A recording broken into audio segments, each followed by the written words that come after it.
Hello guys, welcome back to my YouTube channel unique new Bharati publication. और आज हम लोग प्रीपोजिशन के कंसेप्ट पे, प्रीपोजिशन की जो स्टेट्स हैं, जो स्ट्रैटेजी हैं, उस पर चर्चा करने जा रहे हैं। आइए आज प्रीपोजिशन पे चर्चा करते हैं। प्रीपोजिशन संबंध सूचक, जिसको बोलते हैं संबंध सूचक शब्द। तो इसकी यदि डेफिनेशन की बात करें प्रीपोजिशन की, तो हम लोगों को पता है preposition is a word that comes before noun, pronoun and verb.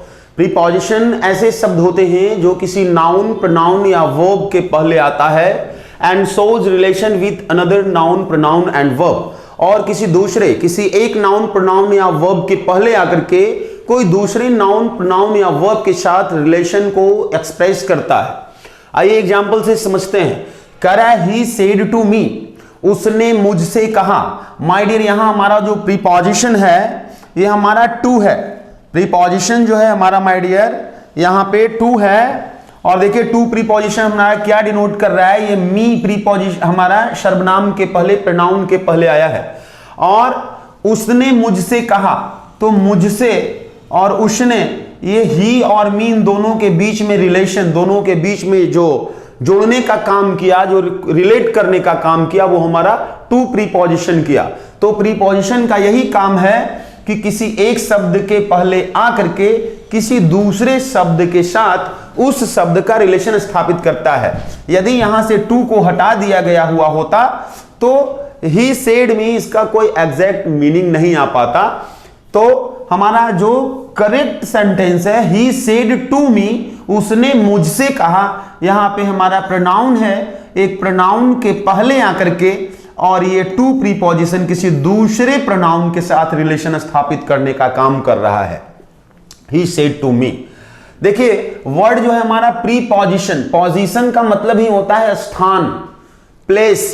And pre जो है हमारा माय डियर यहां प्रेफिक्स है, जो किसी रूट वर्ड के पहले या वर्ड के पहले जुड़ता है। तो प्रीपोजिशन का अभिप्राय ही यह है कि जो किसी शब्द के पहले आता है। हालांकि कुछ केस में प्रीपोजिशन का इस्तेमाल शब्द के बाद में भी होते हैं, परंतु प्रायः कॉमनली प्रीपोजिशन का प्रयोग शब्द के पहले ही किया जाता है।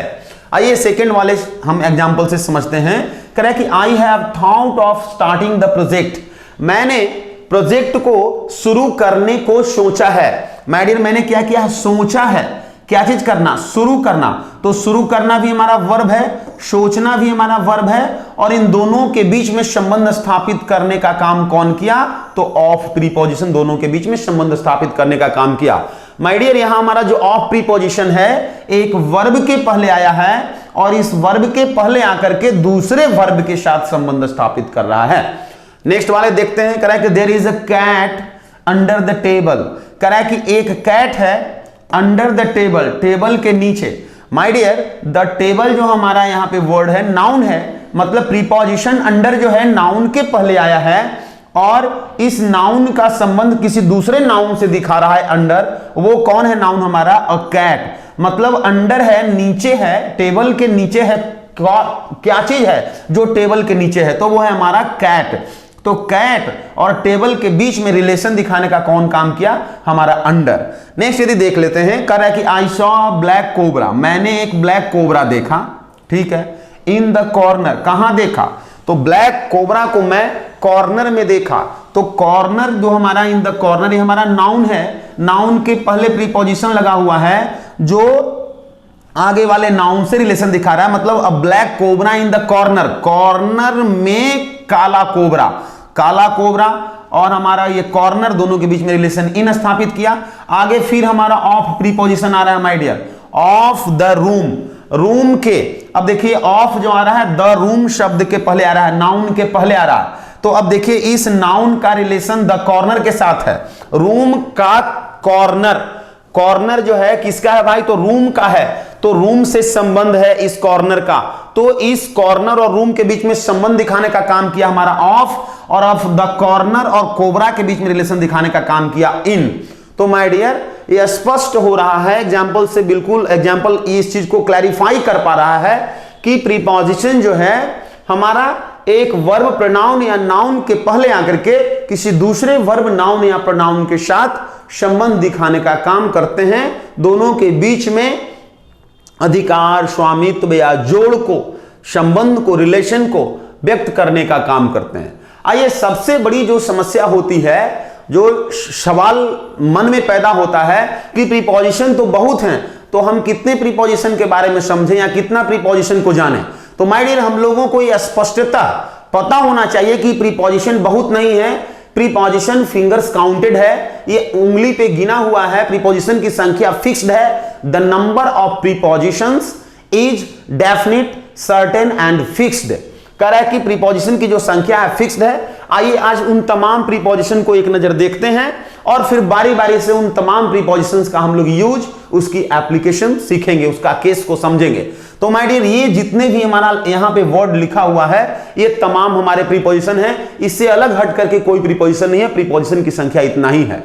एक बार मैं बोल देता हूं, समझ लेंगे, देखेंगे। आप वीडियो को रोक करके भी प्रीपोजिशन को देख सकते हैं। इसके लिस्ट को हेडिंग दिया हुआ है, लिस्ट ऑफ प्रीपोजिशंस, प्रीपोजिशन की सूची। तो तमाम जो प्रीपोजिशन है आपका यहां पे दिया हुआ है। एक दो प्रीपोजिशन हो सकते हैं, परंतु जितने भी प्रीपोजिशन है यहां पे मेंशन्ड है। कह रहा है कि एट, ऑन, टू, और टू में ऑन जोड़ देते हैं, ऑन और टू को जोड़ देते हैं तो ऑन टू बन गया। नेक्स्ट है टू के साथ वार्ड जोड़ दिए तो हो गया टुवार्ड्स। अप, अप का सीधा अपोजिट हो गया डाउन। अंडर, अंडरनीथ, अंडर से ही बन गया बीनीथ। बिहाइंड, बिसाइड और besides. Before, after, near, like, as, in front of, next to, with, in. With में इन जोड़ दिया तो फिर एक नया बन गया विद इन। आउट, अब विथ में आउट जोड़ देंगे तो विदाउट। इन और टू जोड़ दिए इनटू।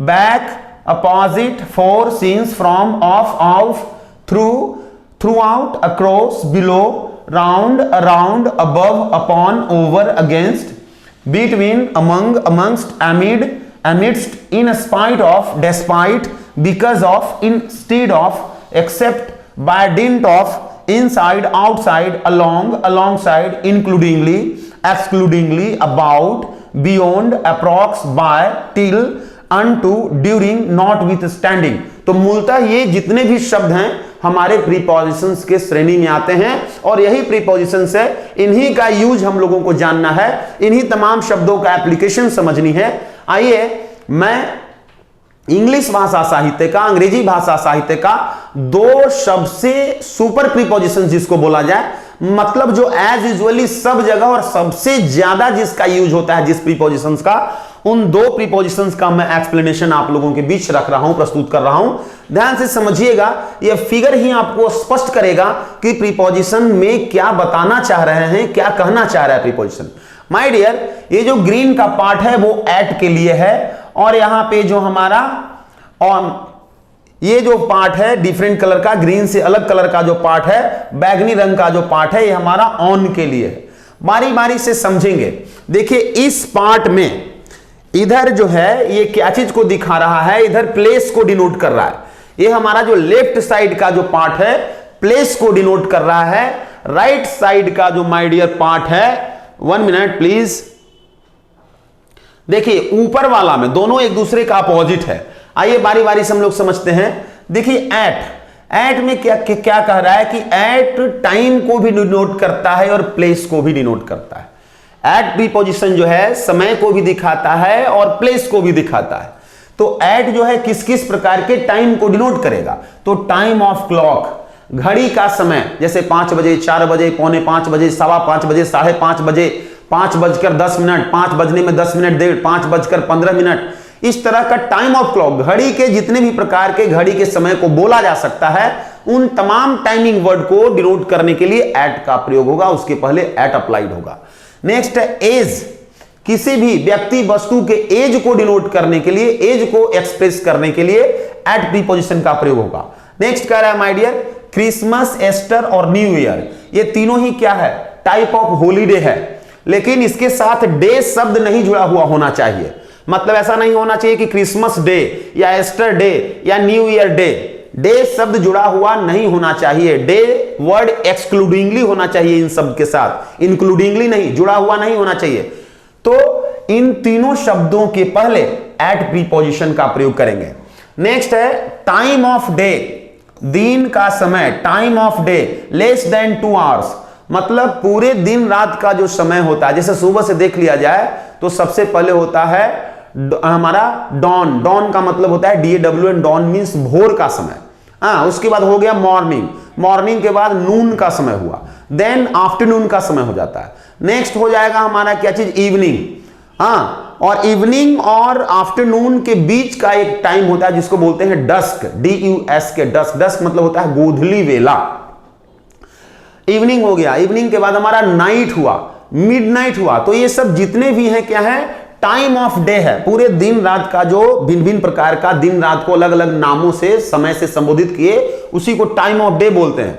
लेकिन वैसे टाइम ऑफ डे जो लेस देन 2 आवर्स, जिनकी ड्यूरेशन 2 घंटा से कम है, वैसे टाइमिंग ऑफ डे के लिए एट प्रीपोजिशन का प्रयोग होता है। आपके दिमाग में सवाल आ रहा होगा कि वैसे को हम किस किस को समझेंगे, मॉर्निंग वाला को, आफ्टरनून वाला को, नून वाला को, नाइट वाला को, किसको समझेंगे? तो ध्यान रखिए, इसमें आपको याद रखना है कि 2 आवर्स से कम ड्यूरेशन वाले जो टाइम ऑफ डे होते हैं उसमें आते हैं हमारा, माय डियर ध्यान दीजिएगा, dawn, DAWN, dawn. Next my dear होता है डस्क, ये दोनों लेस देन 2 आवर वाले में आते हैं। नेक्स्ट है आफ्टरनून, आफ्टरनून नहीं माय डियर, यहां पे नून, नून आएगा। Next midnight, midnight. ये 4 हमारे ऐसे वर्ड हैं जिनके साथ यदि कहीं आप देखते हैं प्रीपोजिशन लगानी हो तो इसके पहले एट प्रीपोजिशन का प्रयोग होगा। नेक्स्ट है माय डियर कोई कुछ प्रीपोजिशनल फ्रेज है। प्रीपोजिशनल फ्रेज तो बहुत सारे हैं जिसके पहले एट लगते हैं, कुछ यहां लिखा हुआ है, जैसे at the moment. At the moment का मतलब होता है इस क्षण। एट प्रेजेंट मतलब वर्तमान में। एट लास्ट अंततः, सबसे अंत में, सबसे आखिर में। एट फर्स्ट सबसे पहले, शुरुआत में। एट लीस्ट कम से कम। अब है एट होम मतलब घर में, घर पर। अब इसी में एक आ जाता है word at home in. At home in का मतलब होता है माय डियर एक्सपर्ट, एक्सेल, निपुण, मतलब बिल्कुल किसी भी चीजों में स्कॉलरी अचीवमेंट होना। फिर आपको इस तरह का प्रीपोजिशनल फ्रेज मिल सकता है जो एट से, जैसे एट अ फर्स्ट ग्लांस, प्रथम दृष्टि में। एट अ ग्लांस एक दृष्टि में। एट एनी कॉस्ट किसी भी कीमत पर। एट एनी रेट किसी भी कीमत पर। एट 6 and 7 एक इडियम्स है। एट 6 and 7 मतलब यत्र तत्र, कंफ्यूजन वाली स्थिति में, बिल्कुल कंफ्यूज्ड वे में। तो ऐसे बहुत सारे प्रीपोजिशनल फ्रेज हैं, कुछ यहां पे लिखा हुआ है। बाद में जब फिर और जब इसका विस्तार से हम लोग जब इसका एपिसोड बाय एपिसोड जब प्रीपोजिशन का चर्चा करेंगे तो उसमें और इसका डीप देंगे। परंतु जो मूलतः जो यूज है, जिसका कहीं भी प्रतियोगिता परीक्षा में या किसी प्रकार की परीक्षाओं में या as usually day to day life में जो यूज होता है वो तमाम इसमें आपका अवेलेबल है। इससे ज्यादा कहीं कोई यूज नहीं होता है। तो इतने जगह पे एट का टाइमिंग के केस में, इस डिफरेंट टाइमिंग के केस में एट प्रीपोजिशन का प्रयोग होता है। अब एट प्रीपोजिशन का प्रयोग केवल टाइमिंग के लिए नहीं, पोजीशन को भी, प्लेस को भी डिनोट करने के लिए होता है। किस प्रकार के प्लेस के लिए, किस प्रकार का पोजीशन के लिए? तो कह रहा है कि एग्जैक्ट लोकेशन और पोजीशन, किसी भी जगह का, किसी भी स्थान का एग्जैक्ट लोकेशन, कोई सर्टेन जगह है, कोई सर्टेन पॉइंट है, उस पर फोकस करना है, चर्चा करना है, तो वैसे स्थिति में एट प्रीपोजिशन का प्रयोग होगा। या स्मॉल प्लेस है, नेम ऑफ प्लेस है। अब किसी भी जगह का नाम है, लेकिन वो जगह का नाम ऐसा जगह का नाम है जिससे किसी गांव का नाम का पता चले, किसी जिला के नाम का पता चले, कोई पुलिस स्टेशन का पता चल रहा है, या सामान्य तौर पे कहा जाए कि सामान्य एक छोटा जगह का पता चल रहा है उस नाम से, तो हम कंफर्म उसके पहले एट प्रीपोजिशन का प्रयोग करेंगे। या एड्रेस को डिनोट करेंगे। यदि एड्रेस को डिनोट करना है, एड्रेस दिखाना है किसी का, तो एड्रेस को डिनोट करने के लिए भी एट प्रीपोजिशन का प्रयोग करते हैं। तो सामान्यतः एट प्रीपोजिशन का इतना केस है, इतने जगह पे यूज होता है। आगे आप लोगों को एग्जाम्पल में बहुत सारा एग्जाम्पल दिया हुआ है, आगे आप लोग को एग्जाम्पल करा करके मैं आप लोग को बताता हूं और समझाता हूं। आगे है ऑन। सेकेंड जो प्रीपोजिशन है माय डियर, ऑन। तो ऑन को समझना है। ऑन में क्या कर रहा है? सरफेस दिखाने के लिए। जैसे कोई सरफेस है, जैसे आपका छत का फ्लोर है। अब छत के फ्लोर के ऊपर यदि कोई चीज है, या मान लीजिए ये हमारा सरफेस है, इसके ऊपर कोई चीज रखा हुआ है, तो ये हमारा ऑन का कंडीशन बनेगा, ऑन का ये पोजीशन बनेगा। और इस केस में हम, यदि हमको कहना है कि कोई मेज पे, कोई स्टूल पे कोई सामान रखा हुआ है, तो वैसे केस में हम ऑन का प्रयोग करेंगे। नेक्स्ट है means of transport. Means of transportation के लिए भी हम ऑन का प्रयोग करते हैं। कम्युनिकेशन, मीन्स ऑफ कम्युनिकेशन की बात करनी हो, वहां भी आप ऑन का प्रयोग करेंगे। कॉन्टेक्ट विदाउट मूवमेंट, वैसा कोई भी कॉन्टेक्ट, किस प्रकार का कॉन्टेक्ट, ध्यान देना है, कॉन्टेक्ट जो होना चाहिए वो हमारा हॉरिजॉन्टल कॉन्टेक्ट नहीं होना चाहिए, वर्टिकल कॉन्टेक्ट होना चाहिए। मतलब फर्श वाली, ये सरफेस टाइप का कॉन्टेक्ट होना चाहिए माय डियर। कहने का मतलब कि इधर से कोई वस्तु व्यक्ति है और इधर से भी कोई व्यक्ति वस्तु है और आपस में आकर के यदि कांटेक्ट बनाता है तो हम इसके लिए ऑन का प्रयोग नहीं करेंगे। हां, परंतु यदि सरफेस के केस में है और ऊपर से वर्टिकली यदि कोई वस्तु व्यक्ति यदि कांटेक्ट बनाता है तो इस केस में ऑन का प्रयोग करेंगे। तो ये हमारा प्लेस को डिनोट करने के लिए हमारा ऑन का प्रयोग प्लेस के केस में, स्थान के केस में, इस डिफरेंट केस में यूज हुआ। अब है समय को डिनोट करने के लिए ऑन केवल प्लेस को ही डिनोट नहीं करता है, टाइम को भी डिनोट करता है। किस प्रकार के टाइम, तो डे हो, नेम ऑफ डेज हो, दिनों का नाम हो, नेम ऑफ डेट्स हो, तारीख का नाम हो, स्पेशल इवेंट या ओकेजन है, कोई खास हिस्टोरिकल या रिलीजियस कोई ओकेजन है या इवेंट है तो उसके लिए भी आप ऑन का प्रयोग करेंगे। या कंटिन्यूटी ऑफ एक्शन और टाइम, किसी भी समय का, किसी भी एक्शन का कंटिन्यूटी हो रही है, रेगुलरिटी हो रही हो, तो वैसे केस में भी आप ऑन का प्रयोग करेंगे। तो इतने प्रकार के टाइमिंग को डिनोट करने के लिए ऑन का प्रयोग होता है और इतने प्रकार के प्लेस को डिनोट करने के लिए भी ऑन का प्रयोग होता है। एट में इन तमाम प्लेस वाले स्थितियों में एट का प्रयोग होता है, इस तमाम टाइमिंग वाले स्थितियों में इस डिफरेंट प्रकार का टाइमिंग, जैसे टाइम ऑफ क्लॉक हो गया, एज हो गया, लेस देन 2 आवर्स वाला जो टाइमिंग वर्ड है, इन तमाम केस में एट का प्रयोग होता है। आइए अब बारी बारी से एग्जाम्पल से समझते हैं। देखिए, करा example, we get up early in the morning at oblique on oblique in 5 o'clock। हम लोग 5 बजे सुबह जागते हैं। माय डियर, हम लोगों को पता है चूंकि टाइम ऑफ क्लॉक जैसे ही प्राप्त होता है, टाइम ऑफ क्लॉक है यहां पे 5 o'clock, 5 बजे घड़ी का समय की बात है, तो ऐसे स्थिति में एट का प्रयोग होता है। अभी हम लोग पढ़े हैं, तो एट यहां पे लग जाएगा, ऑन और इन हमारा कैंसिल हो गया। नेक्स्ट देखिए क्या करा, she died at oblique in oblique on the age of 50। वह 50 साल के एज में एक्सपायर कर गया, डाइड कर गया। माय डियर, यहां क्या डिनोट किया जा रहा है, एज को डिनोट किया जा रहा है, एज को रिप्रेजेंट किया जा रहा है। तो हमें पता है एज को डिनोट करने के लिए एट प्रीपोजिशन का प्रयोग होता है, इन और ऑन यहां से कैंसिल हो जाएगा।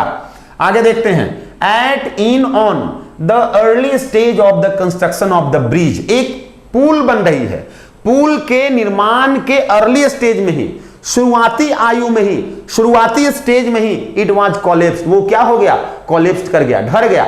तो माय डियर, पुल का भी कितना दिन का एज है, 2 दिन अभी कंस्ट्रक्शन ही हो रहा है, 5 दिन भी नहीं हुआ, कोई एज नहीं है। मतलब यहां क्या दिखाना चाह रहा है, वक्ता एज दिखाना चाह रहा है।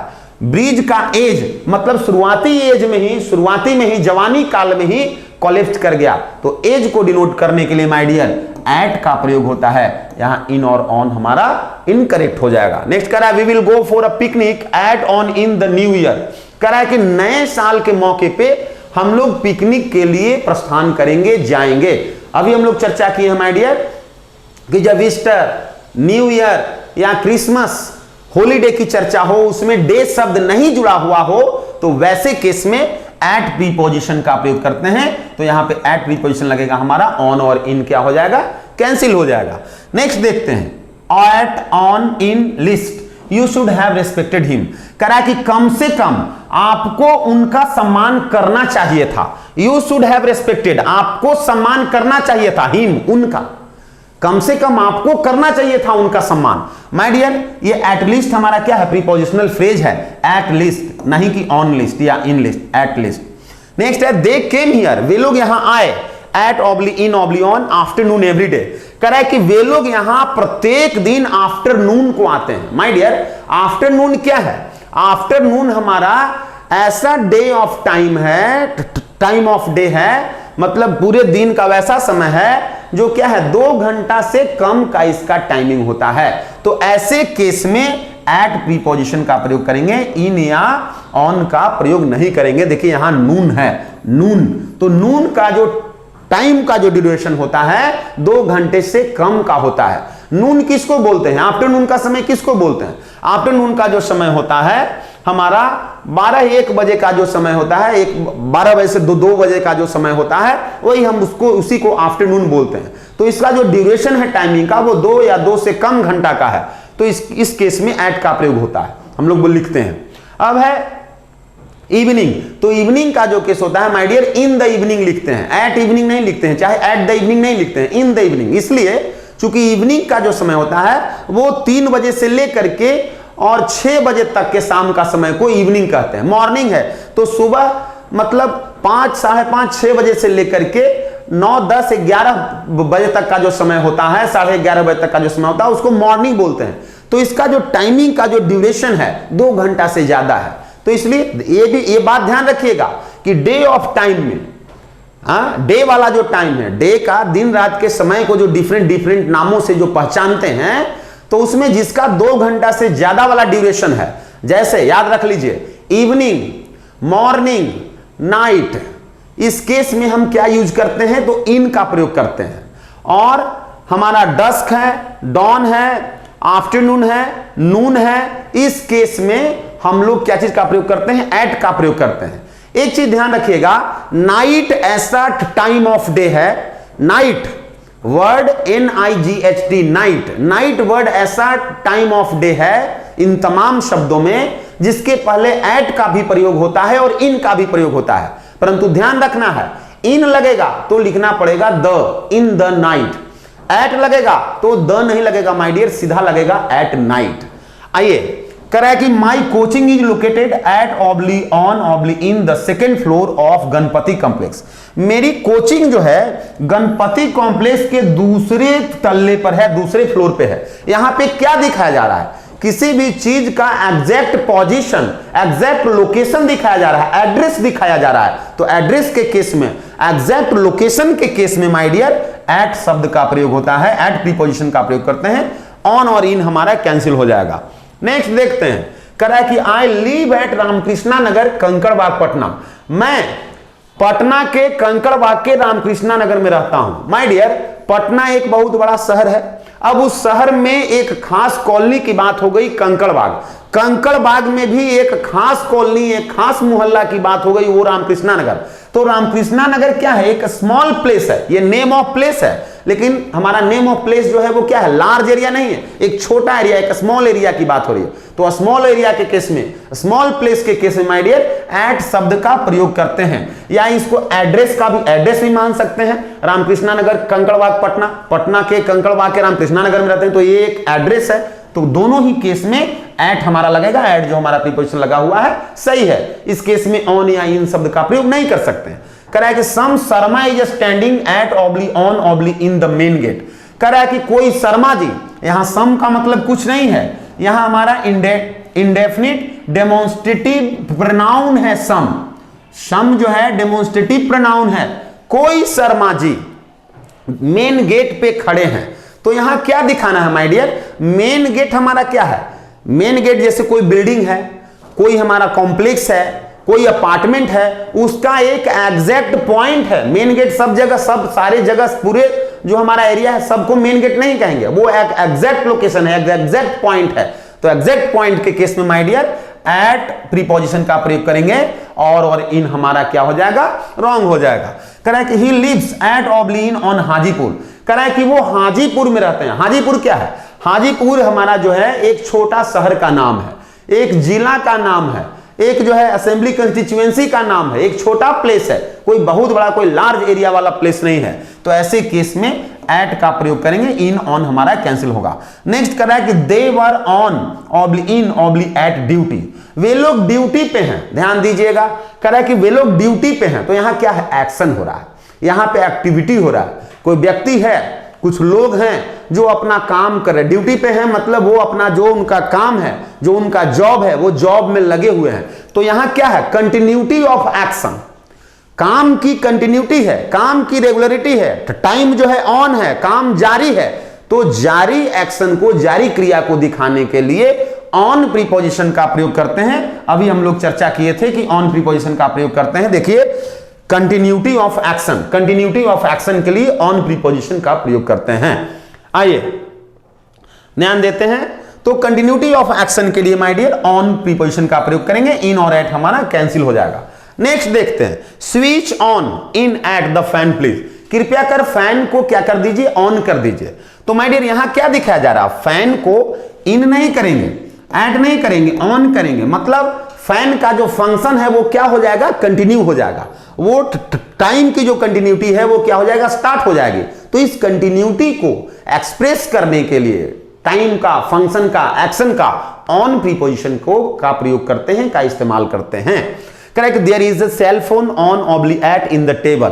करेक्ट कि एक सेल फोन है जो टेबल पे है। तो टेबल का सरफेस क्या है माय डियर, टेबल का जो सरफेस होता है, टेबल क्या है, टेबल का सरफेस होता है। ये क्या है, टेबल एक हमारा क्या है, हॉरिजॉन्टल फेस है, हॉरिजॉन्टल शेप है, और उस पे सेलफोन जो है ऊपर से है, नहीं कि हॉरिजॉन्टली आकर के उससे जुड़ा हुआ है, कांटेक्ट में है।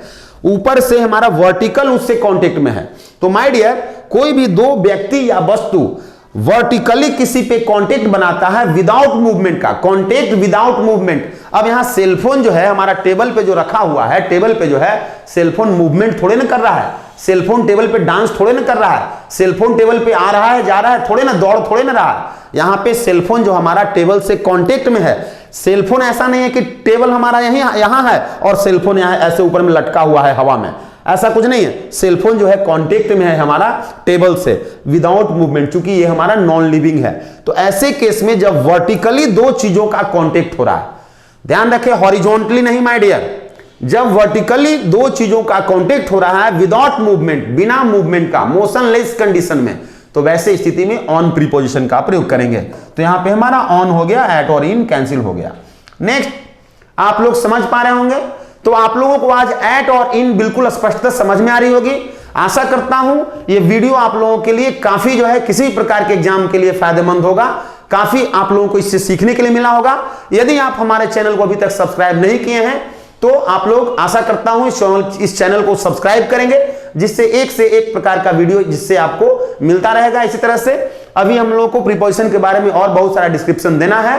तो यदि हमारा वीडियो अच्छा लगा है तो आप ज्यादा से ज्यादा लाइक दें, शेयर करें, सब्सक्राइब करें, और आप हमारे टेलीग्राम चैनल से जुड़ना ना भूलें माय डियर, ताकि भिन्न तरह का हम चीजों का डिस्कशन आपके तक उपस्थित करा सके।